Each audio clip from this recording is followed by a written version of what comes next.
Welcome to Creepy Vibes. Tonight we're venturing deep into the heart of Texas, where the land is as vast as its legends and just as terrifying.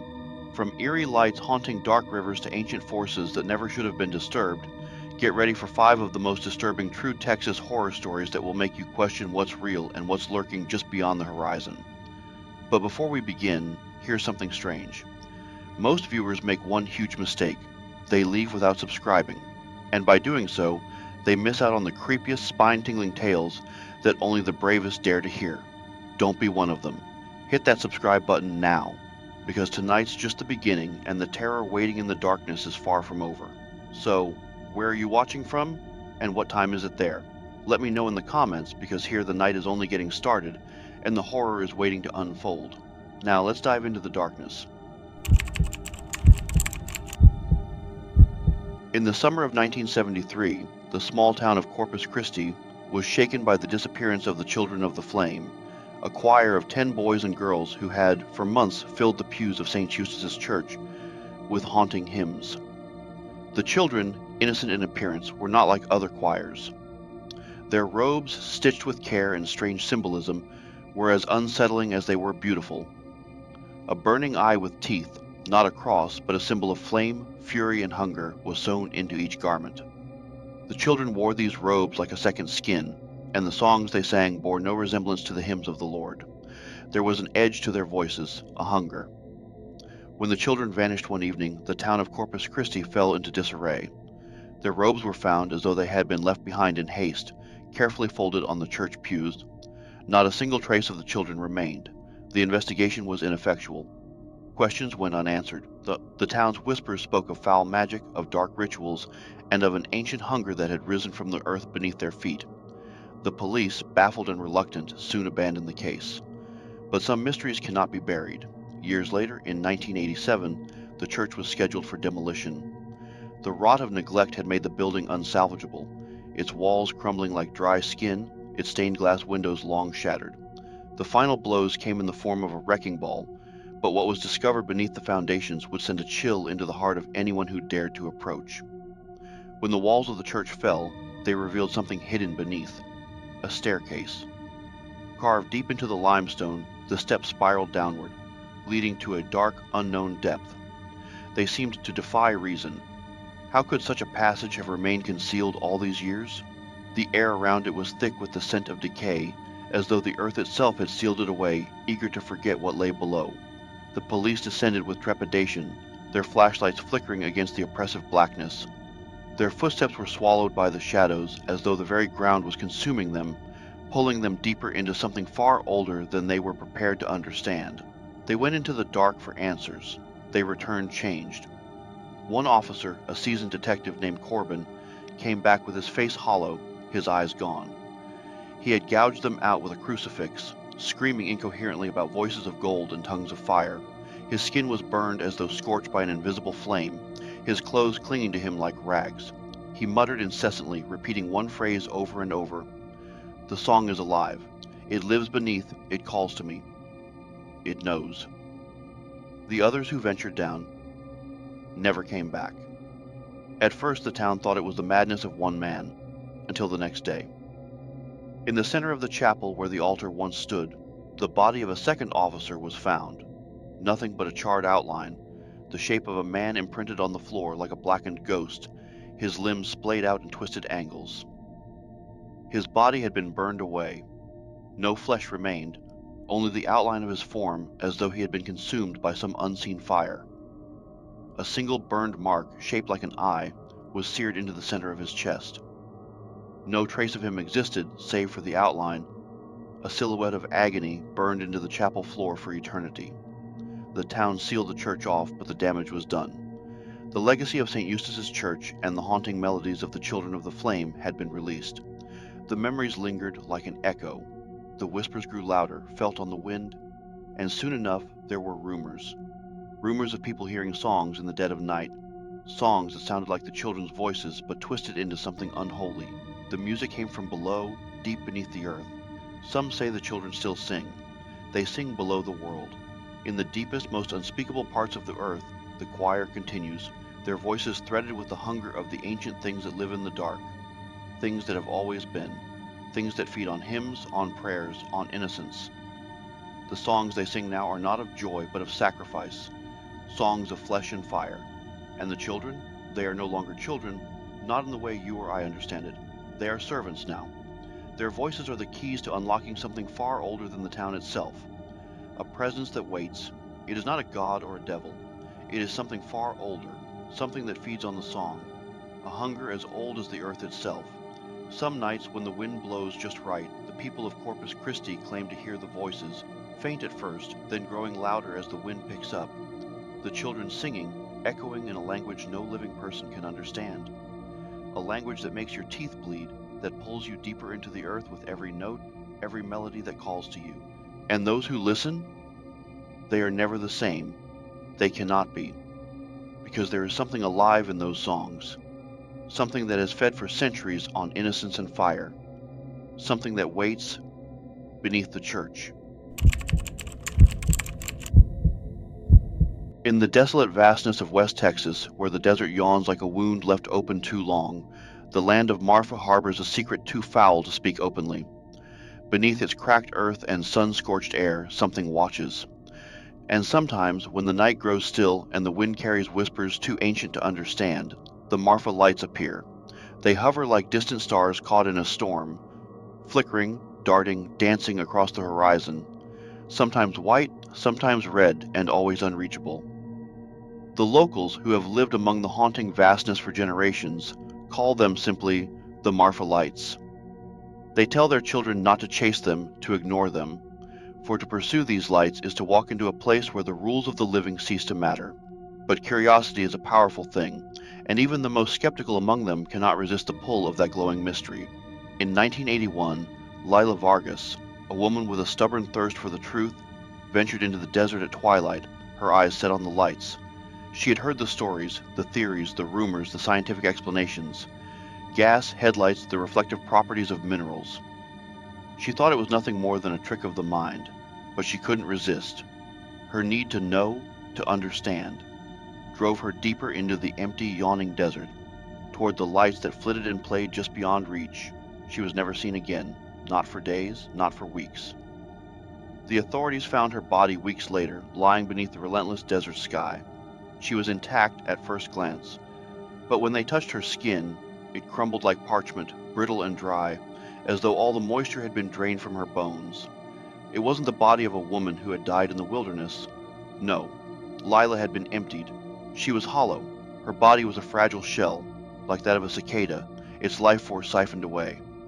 The haunting part, the thing that twisted the stomach and tightened the throat, was her mouth. Her lips were frozen in a scream she had never finished. A scream that echoed in the dead wind, a sound that could never be heard. Her mouth was open, as though calling to something, or someone, just beyond reach. The locals tried to dismiss it. They spoke in hushed voices about the desert's dangers, the unforgiving heat, the wild things that lived beneath the earth. But no one could explain how her body had come back from the depths of the desert like that. It wasn't the heat, it wasn't dehydration. Something darker had taken her. The rumors began to swirl, like dust devils in the wind, spinning out of control. A figure in white, always in white, was seen standing on the hills that night. No one knew who he was. No one could get close enough to ask. His eyes, if they could be called that, were empty sockets, black voids where human sight should have been. Those who dared to look upon him swore they could feel him staring into them past the body, straight into their souls. His face was as featureless as a reflection in still water, smooth, unmarred, and yet utterly wrong. His presence chilled the air even as the desert heat clung to the skin. The figure was said to be following the lights, moving just behind them, a shadow cast by the radiant false stars. He walked without urgency, as though his steps had no need for time, and each movement seemed slow, deliberate, as if the earth itself bent to his will. Years passed, but the figure returned. Every August he came back, always on the same night, walking the hills and watching the lights flicker and disappear, only to return again. The locals could feel him deep in their bones. Those who lived long enough to tell the tale swore he never stopped watching. And then there was Frankie Alvarez, a man who had grown up with the stories of Marfa, who knew the desert's strange pulse better than anyone. One night in the summer of 1993, he ventured out to see for himself. The lights were dancing a chaotic waltz above the land, and there, standing just beyond them, was the man in white. Frankie, brave and foolish, decided he would touch the man, prove he was real, or perhaps prove that the stories were simply myth. He walked towards him, a single breath in the hot air, and reached out with trembling fingers.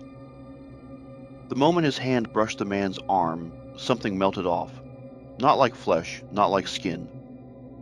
His hand dissolved as though the very touch had turned it to acid, burning away his flesh and bone in an instant. His screams were swallowed by the wind, leaving only the echo of his pain. His fingers were gone, liquefied into nothing as though they had never existed. The man in white did not move. He simply watched, his eyes empty, his mouth a cavern of endless silence. Frankie fell to his knees, his body burning, as though the touch of that figure had ignited something deep inside him, a fire that would never go out. His vision blurred, his skin sizzled, but before he could scream again, the man in white was gone, vanishing into the desert as the lights flickered once more. Now, every August when the winds shift and the lights return, some say they still see him, standing on the hills, waiting, watching. And the lights? They lead the way, guiding the lost into the desert. Some people say that if you follow them long enough, you can find what they lead to, what the lights hide, and just maybe find him. But beware. If you touch the man or even speak to him, if you cross that boundary, you may not ever return the same. And if you do, you might come back empty, hollow, like the scream Lila never finished. A broken shell in the desert wind, never to find rest. There are stories whispered along the murky banks of Denton Creek, tales passed from trembling lips and cracked voices. These stories, told by teenagers during drunken nights, their breath heavy with the tang of cheap beer and the scent of mud, speak of a creature. But it is not a cryptid, not a thing of fangs or claws. It is something older, something far more terrible. A collector. They say it lives in the water, in the shadows beneath the trees. It does not lurk in the deep, waiting to drag you beneath the surface like some monstrous fish. Number. It waits for you to look, for you to see it. It doesn't hunt in the way that most things do. It does not need to kill you, not right away. It takes its time. It doesn't kill until it has watched, until it knows you, until it has made you see. The creature is not confined to the woods. No, it is more cunning than that, more insidious. It appears in the mirrors. It stares back at you from the blank glowing surface of your cell phone screen, but only at night, only when you are alone. It does not speak, does not rush toward you. It simply waits, its eyes dark as pits, fixed on you, waiting for you to realize you've seen it, waiting for you to understand what it is and what it wants. They call it the Devil of Denton Creek. The name isn't important, not really. What it is, what it does, is what matters. It is a collector. It doesn't need to kill you. It collects pieces of you, pieces of your soul, pieces of your reflection. In 1999, 4 high schoolers, teenagers full of reckless energy, drunk on youth and arrogance, decided to venture into the woods for a camping trip. It was the kind of thing teenagers do when the night is long, and the woods are thick with the scent of decay. They talked about the stories, the legends of the Devil of Denton Creek, but they laughed it off. They were smarter than the stories. They were invincible. They would prove that nothing lurked in those woods, that the mirrors were just mirrors. By the time the sun had set, the fire had flickered into ash, and the deep shadows of the forest had begun to stretch toward them. That was when it came.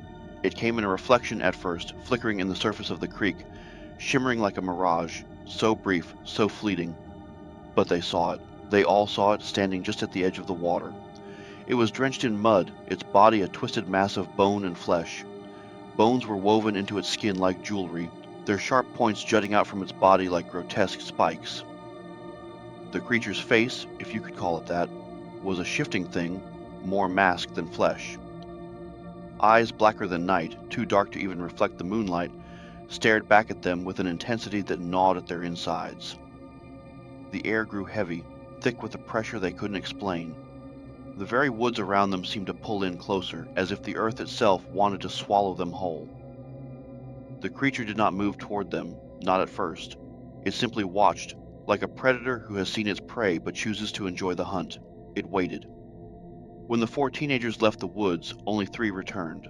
The one who came back, Jonas, was naked, his skin pale, his body bruised and scarred, as though he had been dragged across jagged stones for hours. His eyes were wide, frantic. His mouth moved, but the words that came out were nonsensical, incoherent. He babbled, like a child lost in a dream he could not wake from. His fingernails were gone. Every last one had been pulled from his hands, leaving the raw flesh beneath, tender and pink, exposed to the cold night air. His hands shook constantly, as if the weight of what he had witnessed would never let him go. And then, as they found him, as they rushed to his side, Jonas clawed at his own stomach, his face twisted in terror, his voice rising in pitch. He used a penknife, the blade flickering in the dark, and carved something into his own skin. It was jagged, barely legible, but it was clear enough. A warning. The message. I showed him my reflection. He showed me what I really am. The police never found the other 3 teenagers. Not their bodies, not their souls, only their echoes. The forest swallowed them whole, like a mouth opening in the earth itself, and no one has ever spoken of them again. But Jonas never spoke again. He was never the same. No one who saw him after that night could look at him the same way.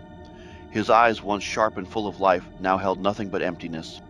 He spoke only in fragments, his mind cracked, his sanity stripped bare. And every night, in the deepest hours, he would stare at his reflection in any glass he could find, cell phone screens, mirrors, windows, and tremble as the creature's face returned. Drenched in mud, woven with bones, its eyes sinking deeper, watching, waiting. And sometimes, in the dark, Jonas would whisper the same words. He's still watching, he's still waiting, he knows what I really am. The devil of Denton Creek doesn't need to kill you right away. It doesn't need to chase you, it collects. And once it has shown you your reflection, once it has made you see yourself as you really are, there's no turning back. Because you are no longer whole. You are empty. A collector's prize. In the town of Beaumont, there is a house that shouldn't exist. Built on Barrett Street, it stands, rotting, sagging, and alive with something foul. It was once a funeral parlor, a place where the dead were prepped, embalmed, and readied for their final rest.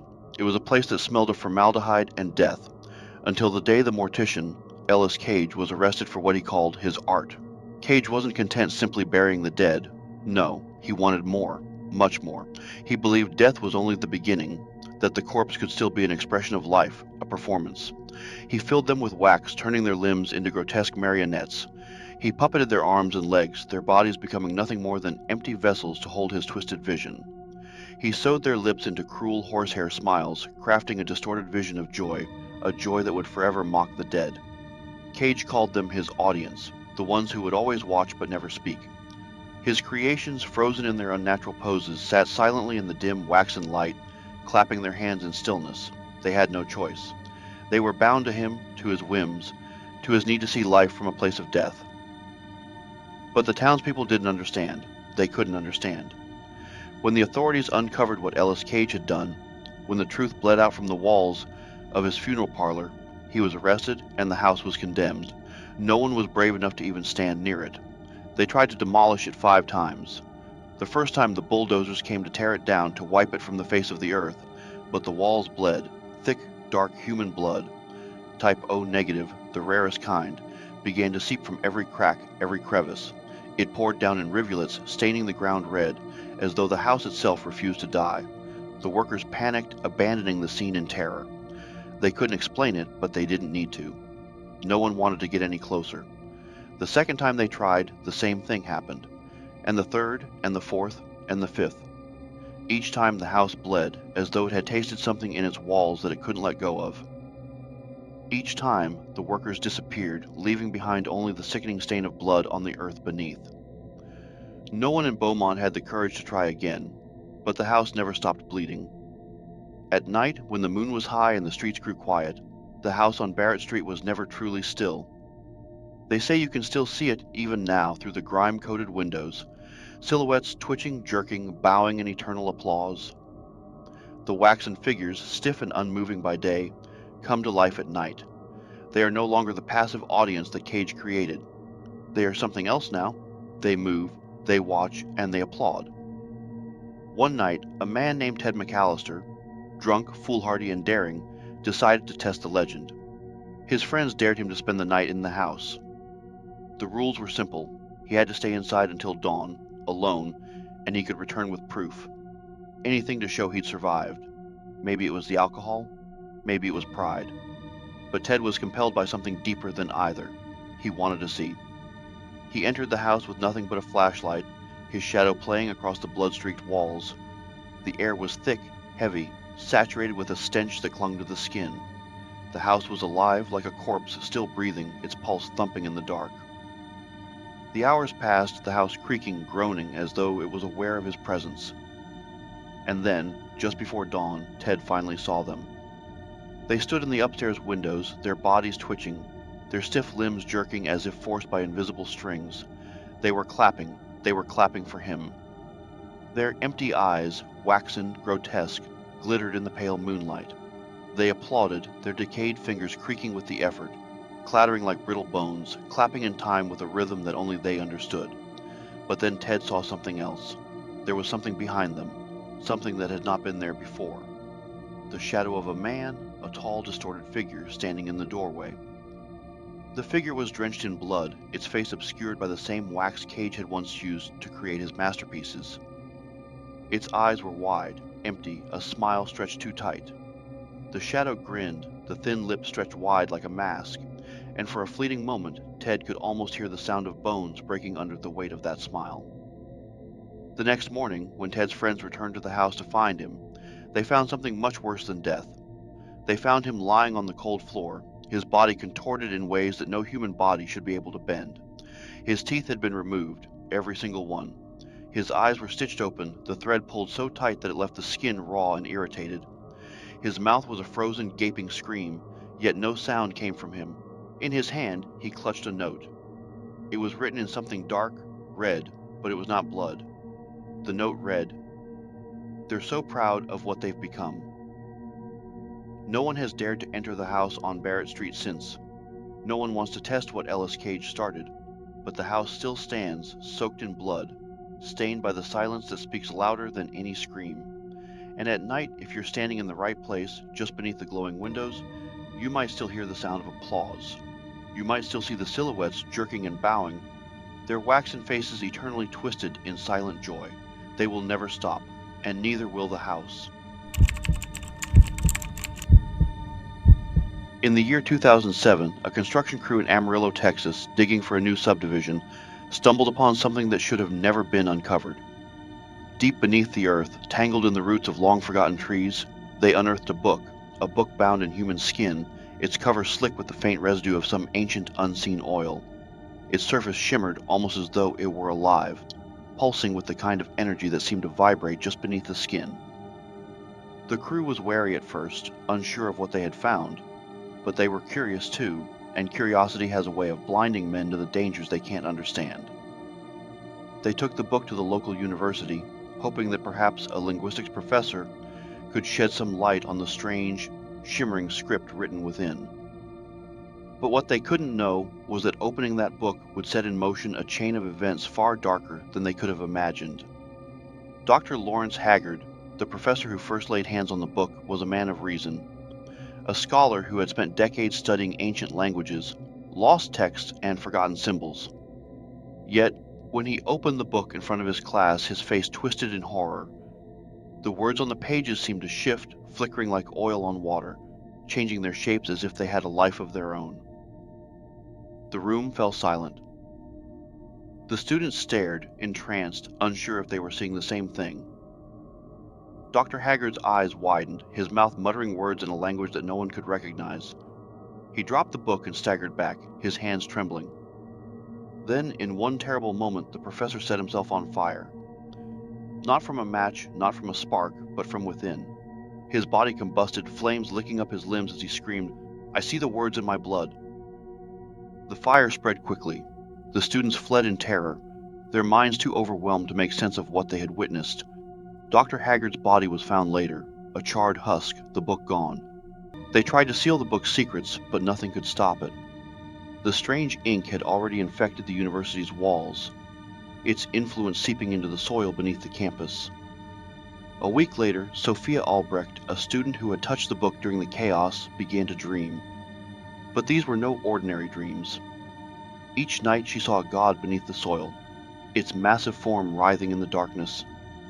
It whispered to her in a voice that was both ancient and new, a voice that felt like it came from within her very bones. It spoke of meat, of hunger, of an ancient god that longed to consume, to wake, to feast on the living and the dead alike. It told her of a time when it had risen, and it promised that it would rise again, but only when its name was called, when it had been acknowledged by one willing to let it feed. Sophia vanished a week later. No trace of her was ever found. The police could never uncover what had happened, though some whispered that she was claimed by the god in her dreams, that she had given her soul in exchange for power, power to call forth that thing beneath the earth, to give it the flesh it so craved. And then, as the whispers of the book's curse spread, it began to travel. People say the book has passed from hand to hand, like a disease, each owner meeting a terrible end. Some say it writes itself, new names appearing on its pages in real time, as though it records the lives of those who dare to touch it. It tracks them, marking them with its ink before it claims them entirely. Some have looked at the pages and seen their own names written in the shimmering script. Others say it's only a matter of time before the book knows you, before your name is written in its cursed ink. There are those who claim that the Amarillo skin book still exists in the town of Amarillo. Some say it resides beneath the ground, buried where it was first found. Others say it's been passed to people who have no idea what they hold, who never fully understand the weight of what they possess until it's too late. It whispers, always whispering, calling those who will listen, promising them a glimpse of the god beneath the soil, offering them forbidden knowledge that no mortal mind can bear. Some say the book is waiting, that it has already marked its next victim, perhaps someone in your life, perhaps even you. Because if you've ever heard whispers in your sleep, heard the sound of something calling from beneath, felt an unseen weight pressing on your chest in the dead of night, then maybe, just maybe, your name is already written there. And when the book speaks to you, when it calls you by your name, there's only one thing left to do: answer.